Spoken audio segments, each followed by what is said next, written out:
desarrollar el tema de la hipoteca. La hipoteca, según el 197 del Código Civil, dice: por la hipoteca se afecta a un inmueble en garantía del cumplimiento de cualquier obligación propia de un tercero. Ahí hay que establecer algunas diferencias. Una cosa es el acreedor hipotecario, otra es el deudor hipotecario y otra es el constituyente de la hipoteca. Entonces, si la definición nos dice que se garantiza una obligación propia de un tercero, quiere decir de que si la obligación es propia, el constituyente de la hipoteca y el deudor hipotecario son los mismos. Si yo garantizo con mi inmueble una obligación de un tercero, de un familiar, por ejemplo, entonces existe el constituyente de la hipoteca y el deudor separados. Eso es fundamental que se identifique. Dice: la garantía, la hipotecaria, no determina la desposesión y otorga al acreedor los derechos de persecución, preferencia y venta judicial del bien hipotecado. Efectivamente, a diferencia del anticresis, en la hipoteca no existe desposesión.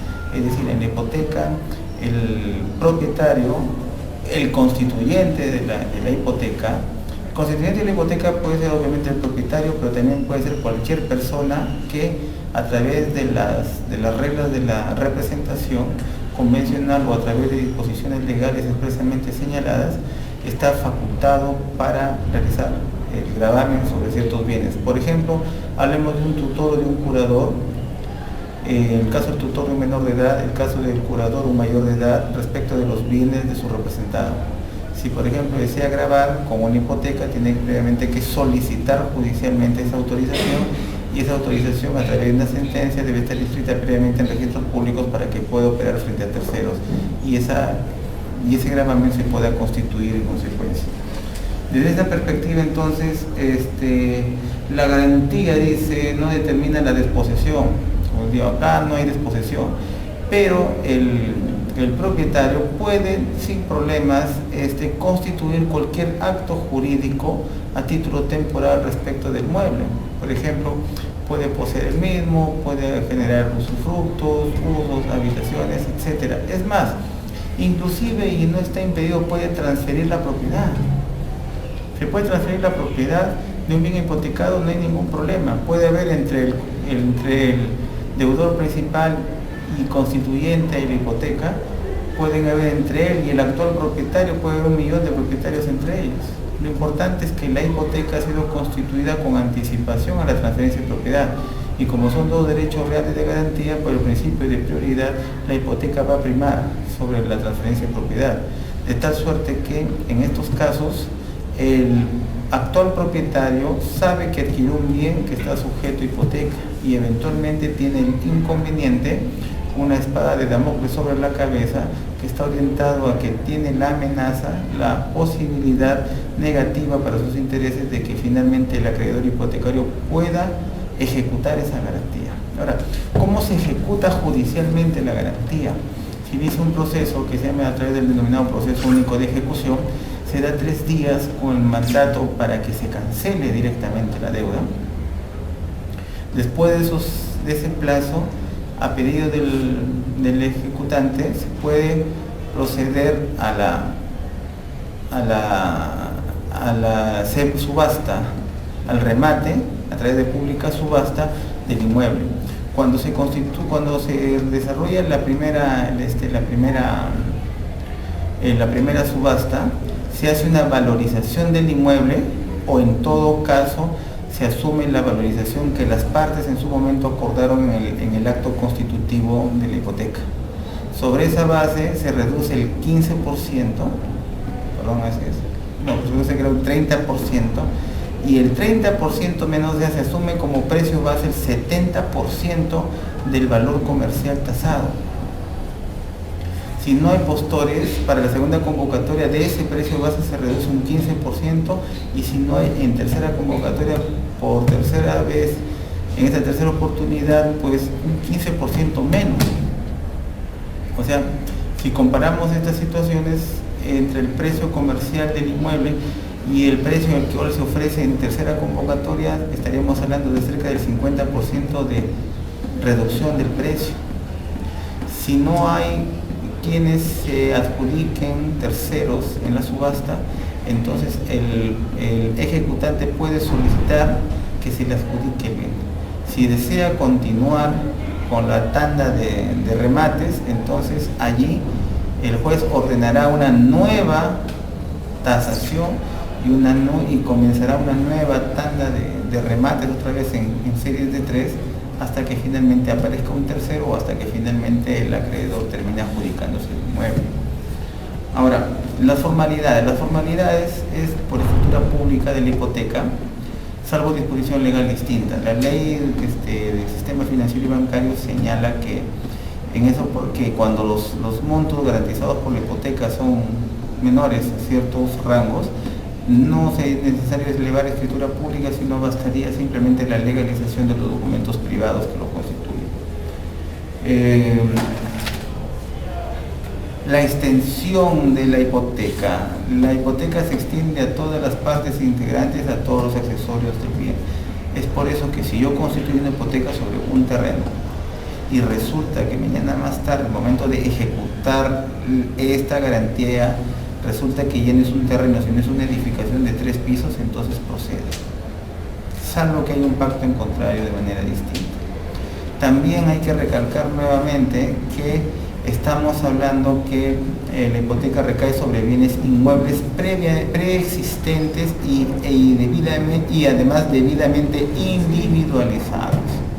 Está prohibido la constitución de hipotecas respecto de inmuebles que al momento de constituirse esta no existe.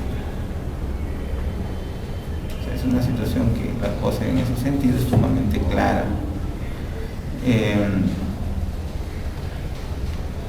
Se puede garantizar una obligación. Generalmente las hipotecas garantizan una obligación coetánea que coexiste con la garantía. Por eso es que el contrato tiene dos partes, el contrato de mutuo dinerario con garantía hipotecaria. Entonces ahí está el acto jurídico principal, el contrato de mutuo dinerario, con el acto jurídico accesorio que estaría dado por la garantía hipotecaria, lógicamente dependiendo de los montos que son significativamente altos. En estas circunstancias podemos nosotros darnos cuenta que normalmente la garantía hipotecaria coexiste en el tiempo con la obligación que está garantizando. Sin embargo, el código nos dice que esta garantía puede garantizar obligaciones futuras. Constituye hipoteca para garantizar la obligación, para garantizar el préstamo que se me será otorgado en marzo del 2014. Esa es una alternativa también. Pero ya que la ley no dice nada, también es cierto que no prohíbe que pueda constituir garantía para garantizar una obligación pasada, propia o de terceros. ¿Qué inconveniente habría para que yo pueda constituir una garantía hipotecaria para garantizar una deuda contraída por mí o por un tercero, pero en el pasado? Absolutamente nada, y en ese sentido no habría inconveniente. También nos dice, ¿no? Que la hipoteca, el monto por el cual va a cubrir la hipoteca, cubre el capital, los intereses, ¿no? Los costos, las costas procesales, ¿no? Es decir, toda la serie de gastos pre y postjudiciales o pre y judiciales que se puedan generar potencialmente o en la práctica como consecuencia de la ejecución de esta garantía.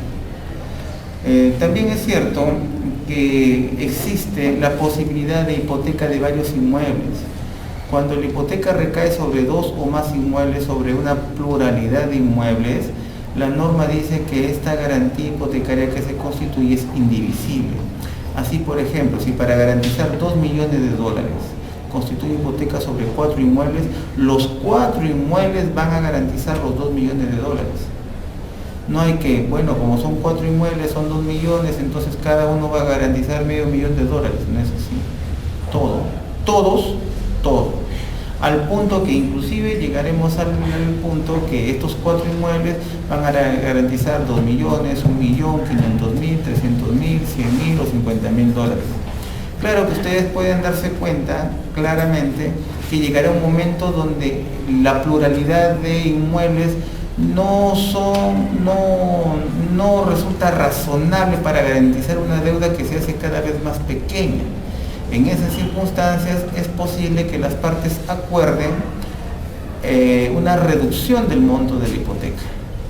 Y si el acreedor no pacta en ese sentido, el deudor, y por qué no el constituyente de la hipoteca, si es que no es la misma persona, puede solicitar que judicialmente se reduzca el monto. Así como se puede reducir el monto de la hipoteca, nada obsta, aunque la norma no lo dice, que se pueda ampliar el monto de la hipoteca. Está prohibido el pacto comisorio, es decir, el pactar previamente de que el acreedor adquiere la propiedad del bien hipotecado con la finalidad de extinguir la deuda. Ese pacto comisorio está expresamente prohibido. Ese pacto también estaba prohibido en la prenda, pero ahora la ley de garantías mobiliarias lo permite. También es cierto de que podemos, la hipoteca puede establecerse no solamente una, sino sucesivas y posteriores hipotecas, y no se puede pactar en sentido contrario. No puede haber una cláusula que diga, bueno, el constituyente de la hipoteca se compromete a no constituir ulteriores hipotecas. No, es un derecho que le corresponde. Entonces se va a constituir sucesivas hipotecas, 2 a más, sin problemas ni limitaciones algunas. La única limitación va a ser la limitación práctica de los montos de las respectivas hipotecas con relación al valor del bien, para establecer hasta cuándo pueden garantizar. El sentido común nos dice que el inmueble tiene que tener un valor significativo con relación al monto que va a garantizar. Normalmente los bancos prestan o coberturan con un inmueble que vale 100, pueden garantizar ellos préstamos que van entre 40 a 70. Más o menos esa es la proporción. Pero en última instancia, nada impide que se constituya hipoteca respecto de un inmueble cuyo valor es inferior al monto que está garantizado. Supongamos, el monto es de $2 millones, pero yo acepto una hipoteca de $1,5 millones. La norma tampoco me establece pacto en contrario. ¿Se puede comprar un bien hipotecado? Por supuesto que se puede comprar un bien hipotecado. En 2 supuestos, en uno no habría inconveniente y en el otro habría riesgo. En la hipótesis que el monto que se debe cancelar, que se debe efectuar para cancelar la hipoteca, sea exiguo y esté dentro de los alcances del adquirente, entonces, conjuntamente de acuerdo el tercer adquirente con el propietario, que puede ser el constituyente de la hipoteca, y con el acreedor, pueden eventualmente el tercero cancelar la hipoteca pagando un saldo del precio final de venta al acreedor, extingue la hipoteca y el saldo se lo va a pagar al constituyente, con la finalidad de que como parte del pago entonces quede saldado y se quede levantada y se extinga esa hipoteca. Pero la cosa cambia si es que yo adquiero el bien sujeto a hipoteca sabiendo o no teniendo conocimiento si es que realmente está siendo pagado o no, y si está siendo pagado sobre todo de manera puntual. Si yo adquiero un bien en esas condiciones, no creo que solamente para el efecto pedagógico, lógicamente yo me someto a un albur, a una situación bastante complicada en la cual lógicamente adquiero un inmueble, ¿no?, pagando todo el precio completo al propietario constituyente de la hipoteca, pero sin saber realmente si es que se está cumpliendo o no. Y como mi derecho de propiedad va a estar escrito posteriormente, aún así yo lo transfiero a cualquiera, el acreedor hipotecario tiene preferencia respecto del inmueble y puede sacarlo a remate en cualquier momento. Cuando existen concurrencia de acreedores hipotecarios, va a haber una preferencia de pago. Entonces, si hay 2 hipotecas y el segundo acreedor es el que ejecuta la garantía hipotecaria, pues nos vamos a ver con el hecho de que el primer acreedor hipotecario, el primero que esté inscrito, puede plantear una tercería preferente de pago y obtener de que el monto pagado por el tercero que se adjudique el bien se le sea cancelado a él en principio, y de lo que sobre que se le cancele al segundo acreedor, que es quien hizo todos los gastos de la ejecución en el proceso. Por estas consideraciones es que generalmente las entidades financieras, los particulares, exigen que quien constituya hipoteca, ¿no?, que constituya hipoteca, sea esta hipoteca la primera, para evitarse este tipo de problemas posteriores o ulteriores. También existen, hasta acá son las hipotecas convencionales, pero existen las hipotecas legales, es decir, las hipotecas que se constituyen automáticamente por parte del registrador. Esas hipotecas se dan en 3 supuestos. Primero, cuando se adquiere un inmueble con dinero cuyo monto íntegro o parte de él pertenece a un tercero. Voy a buscar a la empresa constructora, adquiere el departamento por $80.000, pero los $80.000 o una parte de ese monto lo he obtenido a través de un crédito que me otorga la Mutual Panamericana, no sé, la Mutual Panamericana que no existe, digamos la Caja Trujillo. En esas circunstancias, la inmobiliaria me va a vender el inmueble. Yo soy el propietario, pero he comprado con billete cuya totalidad o parte de él no me corresponde, sino corresponde a favor de la caja municipal, en cuyo caso se debe extender una hipoteca legal directamente en favor de la caja municipal, para que el crédito que él me otorgó esté garantizado por el mismo inmueble, del cual yo ahora soy propietario. La otra posibilidad también se da cuando yo construyo o arreglo un inmueble donde el billete y el trabajo y los costos son asumidos por el contratista, en cuyo caso se debe constituir también una hipoteca a favor del contratista, a fin de que éste se vea garantizado en el hecho de que finalmente yo le voy a cancelar le voy a cancelar el monto a la cual yo estoy obligado como consecuencia de la labor que él hizo sobre el inmueble, ya sea construyéndolo, arreglándolo o modificando. También se da la hipoteca legal en los supuestos de copropiedad, donde yo tengo conjuntamente con otros copropietarios, de pronto yo asumo la batuta y le adquiero a ellos sus cuotas ideales, pero genero una transferencia de propiedad a mi favor. Les pago una parte, o en todo caso me comprometo a pagarles en un futuro el saldo, no, una parte ya les debería. Entonces, a favor de los copropietarios se va a constituir una hipoteca. En estos 3 supuestos, nótense algo muy importante: yo soy el propietario, pero se constituyen hipotecas legales directamente, sin necesidad de que los interesados lo pidan. Debe ser directamente el registrador bajo responsabilidad de que lo constituya. Sin embargo, nunca está de más, al momento de presentar la documentación, hacer notar en qué supuesto se halla la situación y solicitar al registrador público que constituya la hipoteca legal correspondiente. Ahora bien, el acreedor anticrítico tiene una amplia gama de posibilidades concretas para poder hacerse cobro de la deuda.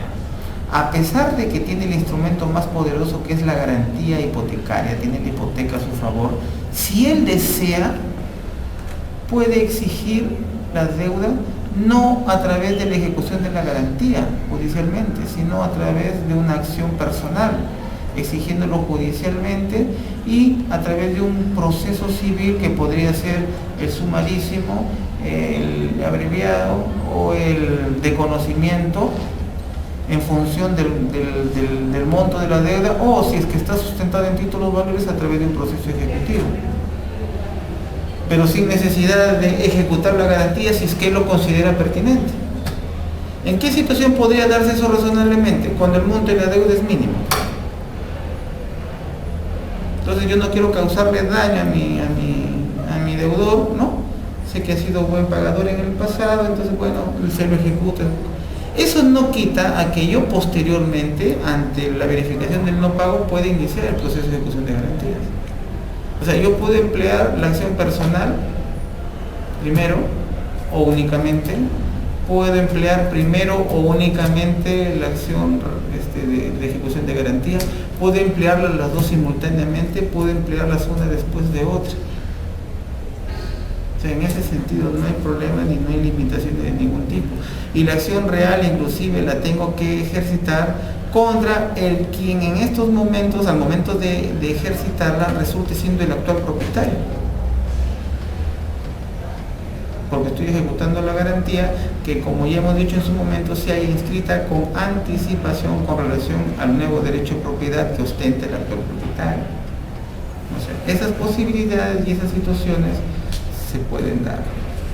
Finalmente, acá vamos hablando de la extinción de la hipoteca. La hipoteca se extingue por la extinción de la obligación. Lógicamente, al extinguirse lo accesorio sigue resulta lo principal. Si se extingue la obligación, también se extingue la hipoteca, que es lo accesorio. Por la anulación, rescisión o resolución de la obligación. Luego, si se anula lo principal, también sigue la misma suerte lo accesorio, que sería la hipoteca. Por renuncia estricta del acreedor, el acreedor puede lógicamente renunciar expresamente a la garantía, no necesariamente a la deuda, sino a la garantía, ¿no? A la destrucción total del inmueble. Por eso es que la hipoteca se extiende inclusive a los montos indemnizatorios, ¿verdad? No solamente se extiende a las partes integrantes de los accesorios, sino a las indemnizaciones. Por eso que en la práctica, en las hipotecas que constituyen las entidades financieras y bancarias, resulta algo muy interesante. Los costos notariales, los costos registrales, son de cargo tuyo. No solamente eso, sino que hasta te exige la entidad financiera o bancaria que constituyas un seguro contra todo riesgo en favor del inmueble. Porque también de pronto siempre se han dado situaciones donde de pronto el inmueble se pierde, se quema, ¿no? Se incendia. O sea, en un acto deliberado y doloso por parte del deudor para menoscabar el valor del inmueble. Entonces, el banco constituye una hipoteca contra todo riesgo a favor del inmueble. Y todos esos tienen que ir más los intereses, los cargos, los portes, los gastos notariales, en fin, todo eso hace que la hipoteca sea comparativamente un instrumento de crédito de garantía de crédito sumamente caro, ¿no? O sea, en ese sentido también la situación se da. Y tenemos la consolidación, cuando finalmente el acreedor y el deudor resultan siendo la misma persona, y resulta que el acreedor no se va a cobrar finalmente a sí mismo. Modalidad de la hipoteca. Bueno, también la hipoteca está sujeto a modalidad o plazo.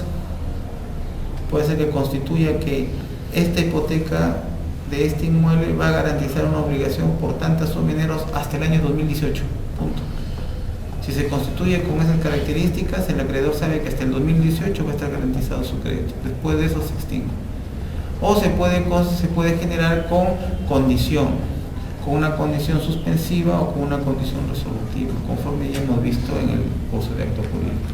Y básicamente esos son los aspectos generales, ya ustedes pueden estudiar con más detalle lo que falta. Gracias, doctor.